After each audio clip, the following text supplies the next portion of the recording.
So today I'm at SeaWorld Orlando to ride some crazy B&Ms like this one, a B&M stand-up coaster. Or over there is a B&M family coaster.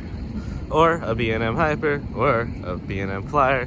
Yeah, this park is packed with B&M. So let's go in SeaWorld Orlando and ride some B&Ms.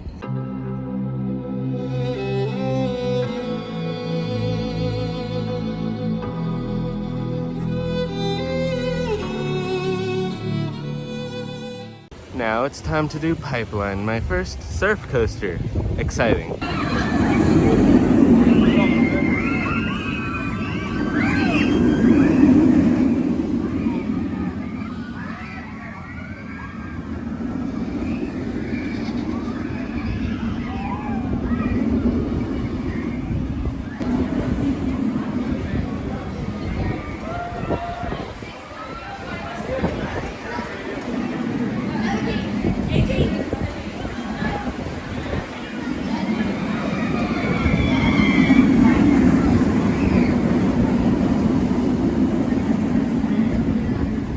Dude, I just got off a Pipeline.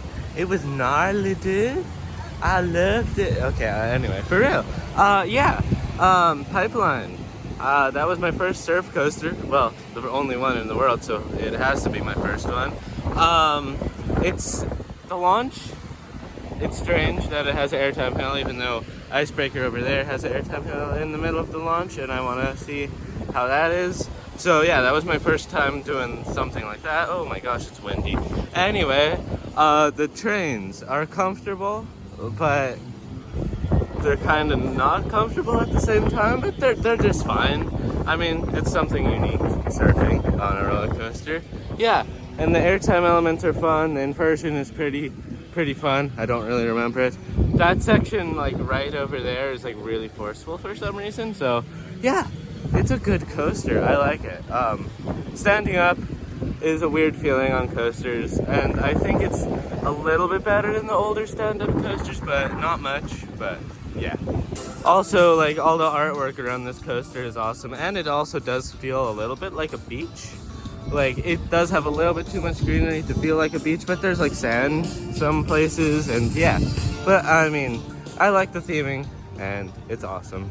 For some reason, the pathway to get to Icebreaker is closed for some reason until 10? I don't understand. Anyway, I guess since that is, I'm gonna go try Manta, a B&M flying coaster.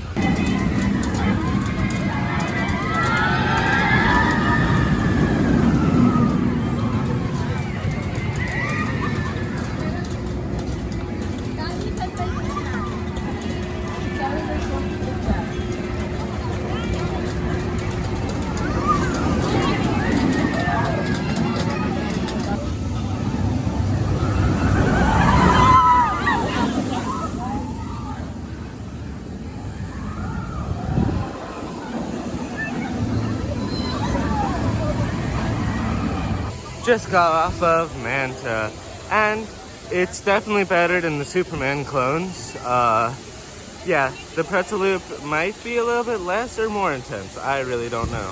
But the end portion here over the water, and also like being really close to trees, makes it a lot better than the Superman clones. I want to see how Acrobat at Nagashima Spa Land compares to this, even though it's a clone. But I don't think it's better than Tatu, because Tatu is so high off the ground when you're doing some flying maneuvers. It actually has a little bit more flying feeling. But this one's definitely better than the Superman clones. Well, I guess it's time for the new for 2024 coaster, Penguin Trek. I'm excited. A B&M family coaster. Never one of these ever existed, but apparently now one of these exists. So let's go ride it. Yeah, I'm excited.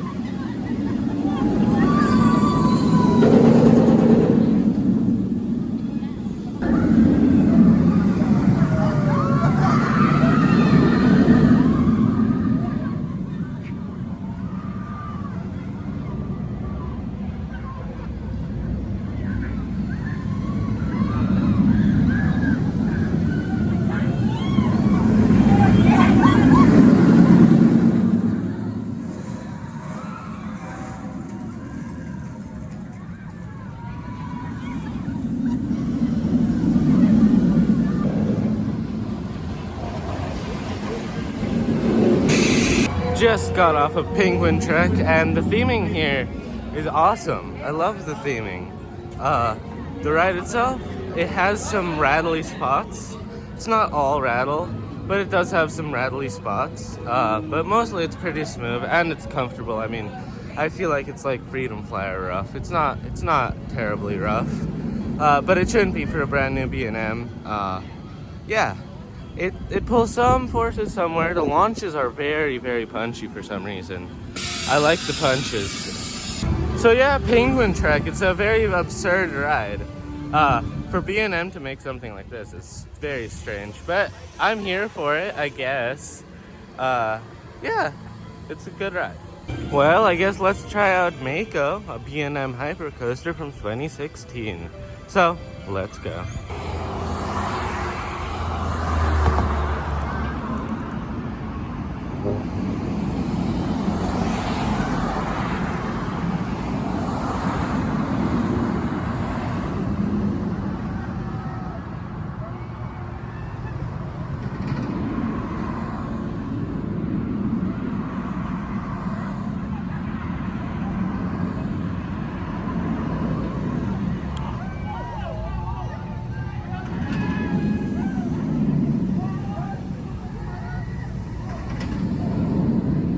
Just got off of Mako, and it's good. It's not great, like some people say. I would group it in with like Silver Star. I mean, if you really think about it, it's practically the same layout, except just a little bit of a couple differences. But yeah, the airtime wants to be good, but it just falls flat. It really wants to, but yeah. And also, like after the hammerhead turn, it just like has a bit of straight track, and yeah, it's not great, but it's good.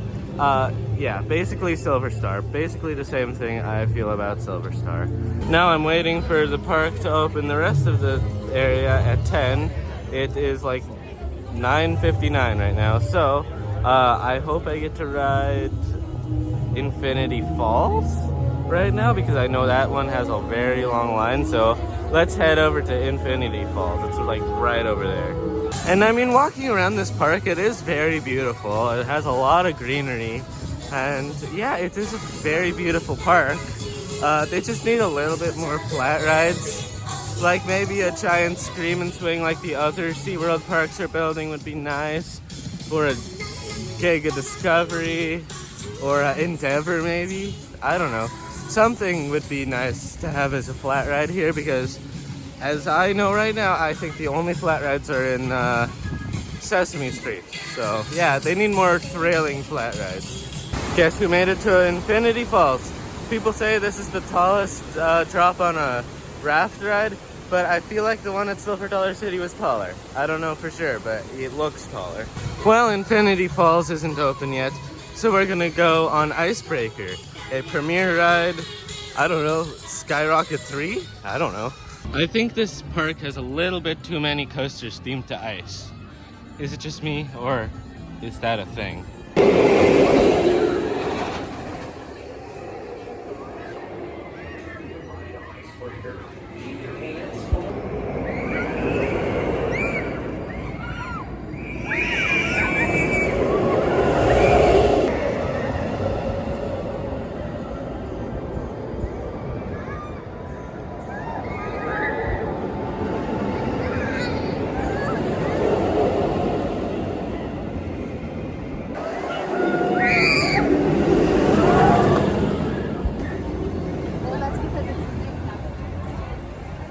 Just got off of Icebreaker. It was definitely not what I expected it would be. Do I like it? Yes. Do I think it could be better? Maybe. Every premiere is strange because of those stupid trains. They make the roller coaster feel so strange. I don't know what other trains would be good on any premiere coaster except those trains, but they're just so strange. They're not tight, they're not loose. They're just there and kind of uncomfortable. It's strange. Anyway, the ride itself, I would say it's more of a family coaster. It's not that intense, especially if you're in the front, which I prefer it in the front. I rode it in the back too. The back had a little bit too much extreme airtime, and those restraints made it pretty terrible. So yeah, Icebreaker. It's a strange ride. That's all I have to say. It's not what I expected. I have to ride it again later and see if it still holds up to being strange. Anyway, now I'm in Sesame Street land because I want to ride Super Grover's Boxcar Derby. A Zero Force something, maybe a 5, I don't know. Just got off of Super Grover's Boxcar Derby.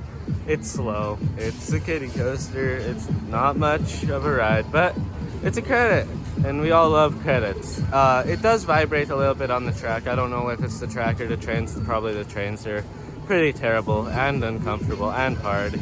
Yeah, it's just a kiddie coaster, nothing more. So now we're gonna try to go back to Infinity Falls and see if it's open.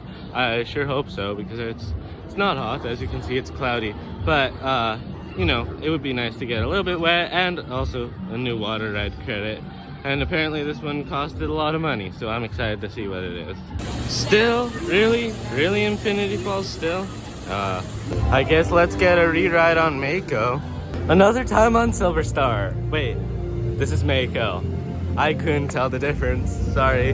Anyway, the fun thing is that the rest of the park has ambient music, right? But the maintenance worker inside of the maintenance shed fixing the other train, wow, he was having a party. He was just like...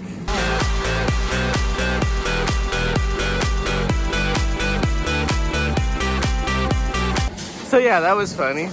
It was a good song while I was waiting on the brake run, so better than like ambient sea music. Yeah, that was fun. Anyway, let's see if Infinity is open. How is it still not open? But it's 10:57, so maybe it opens at 11, but it might open at 12. I don't know. I'm just gonna assume it opens at 12 and hope the line isn't long by then. So yeah, I'm gonna go to Kraken, I guess. Can somebody tell me why Griffin is on the side of this food stand? Strange. I guess it is in the SeaWorld chain, but guys, use the coasters in your own park, please. Sadly, Journey to Atlantis is closed, so I never get to ride a Journey to Atlantis at SeaWorld because it was also closed at San Antonio, even though this one's different and this one seems awesome.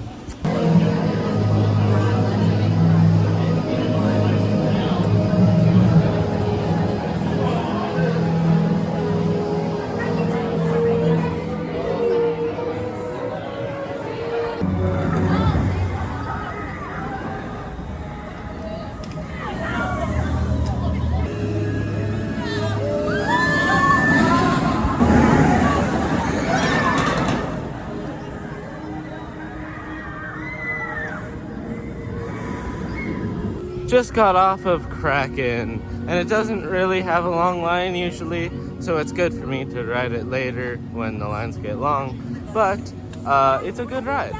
The theming and the tunnels are cool, and it's so dang intense. Oh my gosh. I grayed out like 2 times. I don't think I've ever done that on a coaster before, but it's also a nice ride. It looks nice because it's new painted, and yeah, it's just a good ride. I love it. You know what, SeaWorld? I have a really good idea for you. You know how you call all your rides like Pipeline the Surf Coaster or Wavebreaker the Rescue Coaster? You should call all your other roller coasters like Penguin Trek the Family Coaster and Manta the Flying Coaster. See? Very good idea, isn't it? 0-minute wait time. I like that. Let's go on Manta. Yeah. Also, the queue is really cool. There's a waterfall, and then there's an aquarium too. Like, look at this. Isn't it glorious? Well, it wasn't working, so that's probably why it has a 0-minute queue. Man, it's still closed. Why? I don't understand. It's 11:30. Gotta wait another 30 minutes, maybe then it's open, hopefully. Okay, it seems like it is opening at 12. So I just have to wait for that many people to ride it, and then I get to ride it because there's people here and there's operators in the station. So let's go ride it.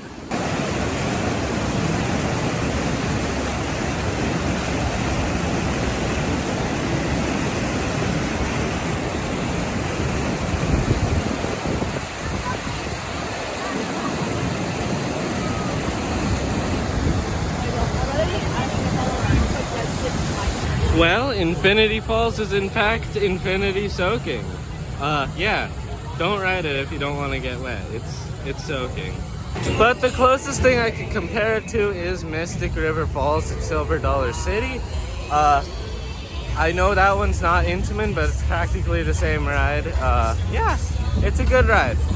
These newer Rapids rides at least have something unique. And that one of the half pipe looks awesome, wherever that one is. So yeah, I like Rapids rides. They get you soaked. They're fun to watch other people's getting soaked. And yeah, they're always fun. I guess we should go on Mako again. Another ride on Mako. And it's getting better. It's warming up. The airtime is getting a little bit better, but it's still not comparable to Diamondback because of the length, and Raging Bull is just something else. So yeah, it's a good coaster, but it's not the best. I would love if this was a way to get to Pipeline, but you have to go over here and then all the way around this building to get to Pipeline. I wish there was a shortcut right here. Yeah, dude, it was stellar. I shredded those waves. Why is Pipeline making me talk like this? I don't know. Because probably the announcements are like that. I don't know. Anyway, Pipeline, awesome coaster. It's amazing. Wow, look at it launch. Yeah, it's not comfortable really, but it is.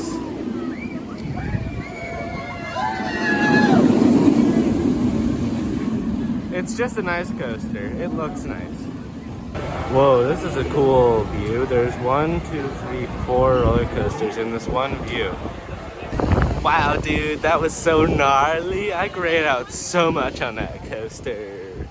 Okay, I'm gonna stop now. I have to stop. No, I'm not gonna stop. This is just gonna be the thing. If I talk about Pipeline, it's gonna be like that. Anyway, yeah, I grayed out. It's running pretty fast, and I grayed out like really long time for some reason. I don't know. Why is it so intense? Who knows? But yeah, it's an awesome ride. It looks amazing too. Well, it's raining. I rode a couple other rides, but now I'm leaving because it's gonna be raining for 2 more hours. And what else are we gonna do in this rainstorm? But yeah, as you can see, everybody's leaving, so I guess we should leave. Anyway, that's all for today. Hope you guys enjoyed this video. Please like and subscribe and coaster it. Uh-oh, it's raining.